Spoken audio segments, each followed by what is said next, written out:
Not so long ago, I was doing a bit of research for a college essay on SpongeBob, don't ask, and then I stumbled across this. Super spongy Super Bowl memes.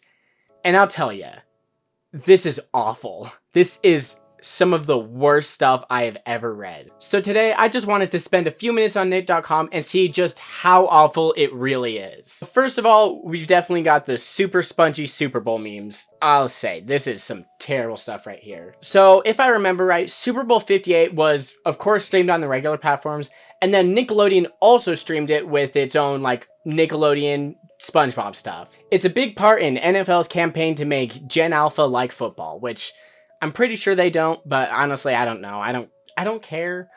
I mean, maybe I'm part of the problem. I don't care about football, but I also spend most of my day talking about Nintendo games and Disney musicals, so what's that to say? So this first meme, just dry SpongeBob saying he needs Super Bowl, live from Nickelodeon. Pretty garbage. The Super Bowl is coming to Bikini Bottom. Just absolute bare effort memes. I don't know that much about Gen Alpha, but I'm just struggling to think of any kid who's just like going around Nick.com and like watching these memes. To be fair, that's kind of exactly what I did as a kid. Although I wasn't just looking at their website doing like the meme stuff or whatever. What I always did was play the games, which we'll get to that later because I'm wanting to explore this entire website, just tear it down because it's got some awful stuff on it. Is the Super Bowl an instrument? No, Patrick, the Super Bowl is not an instrument. See, they're so bad. They're so bare minimum. Honestly, I don't know. They're great, but they're terrible, okay? When the halftime show is about to start. So, this brings into the thing of a few years ago with Steven Hillenburg and the Super Bowl. When we all, just after Steven Hillenburg's death, we all wanted it to be Sweet Victory. And of course, they teased it, but it never actually happened. Then finally, this last Super Bowl, in the Nickelodeon version, they did play Sweet Victory. And I don't know, like 5 years too late. It's cool that it happened, but it's just, they didn't do it when it was necessary. And like nowadays, if you compare SpongeBob to how it was to how it is now, we who grew up with the original would definitely say that it's far worse. Which, I mean, it is, but it's not necessarily terrible. It's just a different generation of the show. I'm gonna spend just a week of my life watching every single episode of the show so I can see, as a fact, which is the best. But the way SpongeBob is right now is a lot of corporate stuff, a lot of trying to appeal to Gen A, which, of course, they should. That's their main target audience now. But it's also focusing on the spin-offs and the terrible movies. So I don't know what to say. It's kind of unfortunate that they did Sweet Victory now rather than when they should have. And it's more so to advertise all their other garbage spin-offs. I don't want to see the footballers. I want to see the memes. Catch all the super slimy SpongeBob action on February 11th at 6:30 ET on Nickelodeon. Now, if I look at my calendar, we're a little late for that. Okay, so pretty terrible memes, pretty standard, like, corporate memes appealing to children. Like, what do you expect? I want to go back over SpongeBob a little bit, just to see what they have. Under the small top / Squidward sick days. So, something I've noticed on, like, Twitter and stuff from people reposting the show is that Nickelodeon has been reusing a lot of the classic, maybe not Hillenburg, because a lot of this stuff could have also been after his tenure as the showrunner, but a lot of stuff from classic SpongeBob where they reuse characters.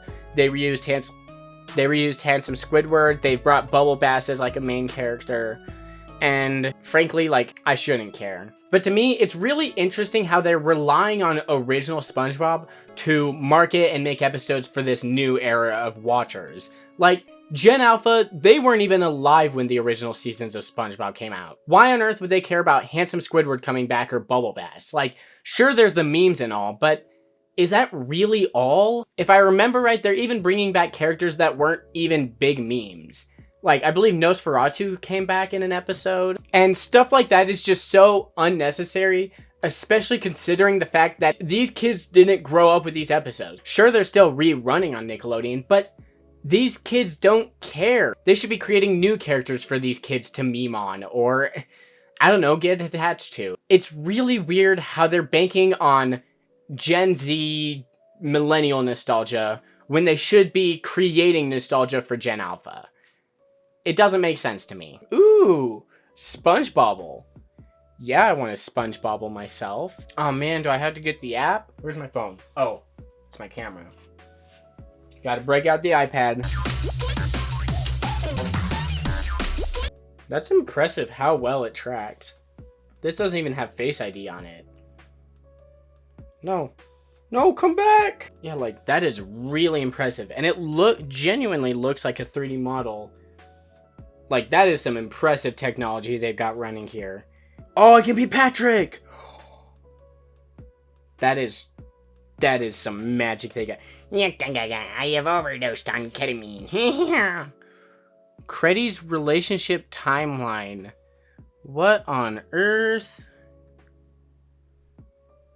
Oh, we gotta check that out later. Oh, I can be... Of course I want to be the 49ers. Wait. Which one's the 49ers? They're the red ones, right? Yeah, sure. Play. Oh, tap as many objects as you can before the time runs out. Okay, tap. Ooh. Shoot. No, I missed one. No, I got slimed, guys. Yeah, I want to take a picture. That's a pretty good photo. Sick. Now, another thing that was massive from my childhood was iCarly. If you're like anyone who's cool, you probably watched the 8-hour-long documentary. The 8-hour-long slop from Quentin Reviews. Not that it's necessarily slop, it's just 8 hours of video, so what else do you call it? I mean, I enjoyed it. But on that, we need to check out iCarly, because I have not been keeping up with the reboot, and frankly, I don't want to. I think I watched one episode of it, and it was nasty. It was terrible. Oh, Spencer Shea's top 10 sculptures of all time? Don't mind if I do. Number 10, the Supertastic Sculpture. Oh, man. How is that only number 10? If that's number 10, everything else has to be crazy. The gigantic pants, of course. Classic. The giant Newton ball. Oh, that reminds me. I had this idea the other day. So what if you take that and then scale it up like 10 times? And then you put me in the center. And then you pull the one ball, like let's say these are wrecking balls. And you take one ball and you let it drop and you let it do the Newton ball thing. And then I'm just in the center. Like, that would feel so good, wouldn't it? And of course we have the Splatter Man, which, didn't he get his heads like stuck in plaster when he was making this? Probably, that sounds like something he would do. The Butter Boy! Honestly, I would love to make like a butter sculpture like that in my own life. That sounds awesome. Well, of course, we gotta check out the games. There was one game that existed on this website like 10 years ago. It was so good. It was like a fighting game, like called Nicktoons or something. I don't remember. It was like Nick Clash 3 or something like that. I don't remember exactly, but that game was peak Nickelodeon video games. And even better than that, there was this one video uploaded on YouTube, like literally 2008.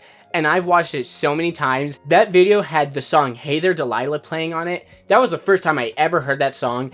And now whenever I hear that song, I can only think of that specific Nick game. And I can't find that video on YouTube for the life of me. So please, if anyone has like just absolutely all the free time in the world, please try and find Nicktoons Battle 3. And then the background song's gonna be Hey There Delilah. It's like a 3-minute long video. It is so incredible. It's probably just a standard YouTube video, but if it still exists, I will pay top dollar for the first finder. Of course, I want to play Block Party 3 with Game Shakers and Lincoln Loud, SpongeBob, and Thundermans, Henry Danger, and Ninja Turtle. It's kind of awful that I know all of these. Now, I topped off my Nickelodeon era with like Thundermans and Game Shakers. I didn't really watch anything past that. Is this like a Mario Party board game? It is! It's like Candyland, isn't it? Take a shortcut to the next base for 3 coins? I got 3 coins. Of course I'm going to do that. Oh, minigame time. I am a boss at Pillow Fight Panic. You will never see me lose a game of Pillow Fight Panic. Oh, this is easy dubs. Oh. No! I'm just saying it. The game was rigged by the Russians. I'm just saying it. I'm not lying. I'm not. It shouldn't be controversial. I'm just stating a fact. The game was rigged by the Russians. Okay, I might have not been good at the pillow fight game, but I am a monster at Hamster Havoc. You can call my grandmother. She will confirm that I destroyed her in this game. Oh no. They double teamed me. They double teamed me. Okay, they just know how good I am at this game that they have to cheat to get me to lose. It's clear that they're scared of me. Okay. Okay, well, I'm not that good at Dangerous Descent. This is my weak point in... What game is this? That's my weak point in Block Party 3. Oh, ain't no way. Oh! See, I told you. I told you I was bad at this game. It's haunted me since my childhood. Phoebe earned an extra space. They're just rigging the game so I lose. But...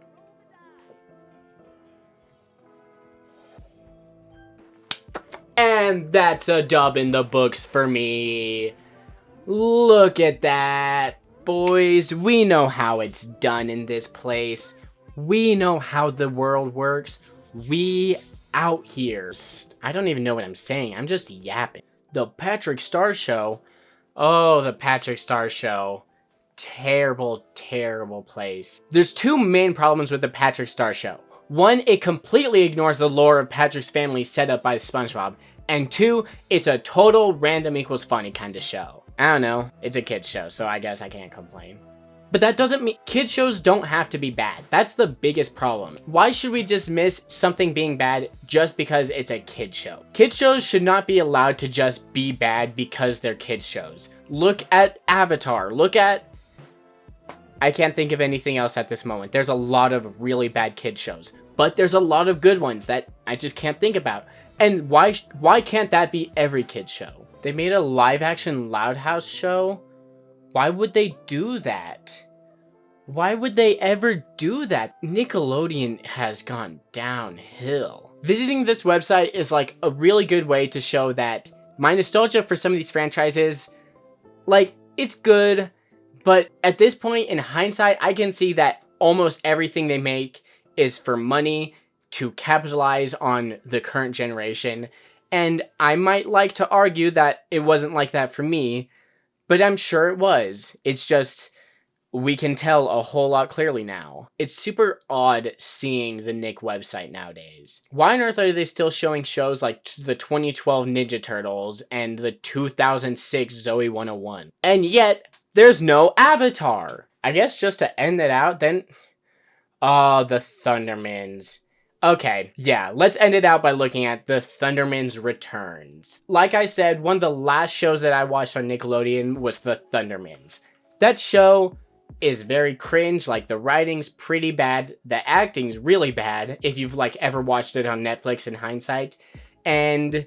they're bringing it back with, I think it's the same cast. So the Thundermans is a family of superheroes with like the 2 oldest teenagers and then 2 kids and then 1 kid who came in halfway through the show. And everyone looks the same except this one girl who could be the same actress, but it's so far from how it was originally that I just honestly can't tell.